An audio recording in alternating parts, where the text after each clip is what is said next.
दोस्तों नमस्कार, आप सभी को अपना गीत लिरिक्स चैनल पर स्वागत है। और आज का गीत बहुत ही फुल और फ्री लिखा हुआ गीत है। आप इसे गा सकते हैं क्योंकि बहुत ही नए मैटर पर लिखा हुआ गीत है। तो इस तरह गीत पाना चाहते हैं तो हमारे चैनल को सब्सक्राइब करें। वीडियो पसंद आया हो तो लाइक करें, कमेंट करें और गीत कैसा लगा। तो इसका मुखरा इस प्रकार है। आइल विपतिया के माई हरेली हली, बेटवा प्याच नहीं आवे दिहली। इसे दो बार गाना है।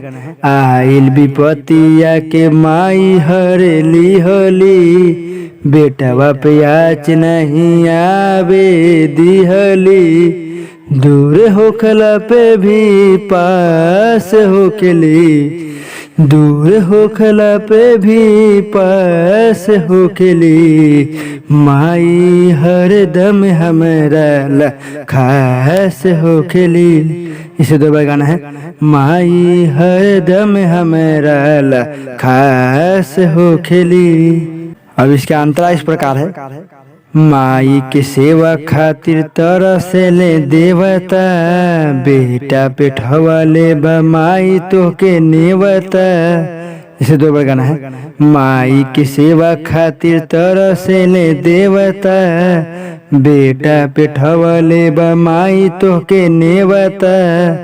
मनवा के बतिया माई जानेली, खुशिया से झोलिया भरेली, खुशिया से झोलिया भरेली।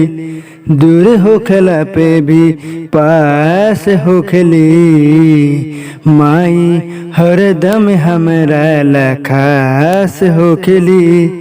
इसे दो बार गाना है। माई हरदम हमरा खास होखली। अब इसका लास्ट अंतरा इस प्रकार है। इसमें मेरा नाम अपना नाम ऐड कर सकते हैं, जो इस प्रकार है। बेटवा पे माई कितना कैलू उपकार हो, परेशान ते अनुज बार बार करे नमस्कार हो। इसे दो बार गाना है। बेटवा पे माई कितना कैलू उपकार हो, परेशान ते अनुज बार बार करे नमस्कार हो। माई हर दर्द की दवाई होखली, माई हर दर्द की दवाई होखली।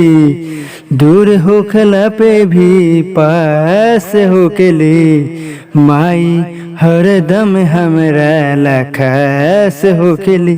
इसे दो बार गाना है। माई हरदम हमरा खास होखली। अगर इसी तरह गीत पाना चाहते हैं तो हमारे चैनल को सब्सक्राइब करें। वीडियो पसंद आया हो तो लाइक करें, कमेंट करें। गीत आपको कैसा लगा। अब मिलते हैं अगले गीत के साथ।